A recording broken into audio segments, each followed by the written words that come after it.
আজ যেন একটাই গল্প, বাড়ি ফেরার গল্প। ঈদ আনন্দকে সামনে রেখে কমলাপুর রেলওয়ে স্টেশনে ভিড় জমেছে বাড়ি ফেরা মানুষদের। অত্যন্ত ঝুঁকি নিয়েও ট্রেনের ছাদে করে বাড়ি ফিরছে তারা। চলুন ঈদ আনন্দে গ্রামে ফেরা মানুষদের গল্প শুনি আমরা।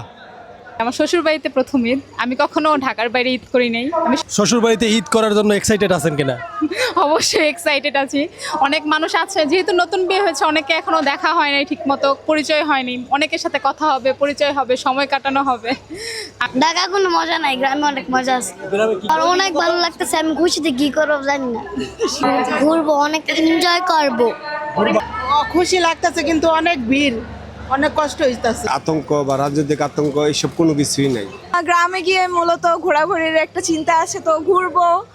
আর এই ঘোরাঘুরিটা আবার হচ্ছে সকলের সাথে হচ্ছে দেখা হবে, দেখা হওয়ার জন্য মূলত হচ্ছে যাওয়া। ব্যাপারটা নিয়ে ভাই খুবই কষ্ট লাগতেছে, খুবই কষ্ট। এখানে প্যাসেঞ্জারের অনেক ভিড়, পর্যাপ্ত পরিমাণে ব্যবস্থা না থাকায় আমাদের জন্য অনেক ভোগান্তি হচ্ছে ভাই। ভালো লাগতেছে। আমি মামা মামির সাথে যাচ্ছি, আমার বোন আছে, সবার সাথে আমরা যাইতেছি। ভালো লাগতেছে, পরিবারের সবার সাথে দেখা সাক্ষাৎ হবে, সবার সাথে সময় কাটাবো, গ্রামে ঘুরবো। আর এই বছর বিশেষ করে আইন শৃঙ্খলার যে আতঙ্ক বা রাজনৈতিক আতঙ্ক এইসব কোনো কিছুই নাই। সবার মধ্যে একটা উৎফুল্লতা কাজ করতেছে। ঈদের এই আনন্দযাত্রা শুধু পথ পাড়ি দেওয়ার গল্পই নয়, এটা ভালোবাসার টান, নিরে ফেরার গল্প।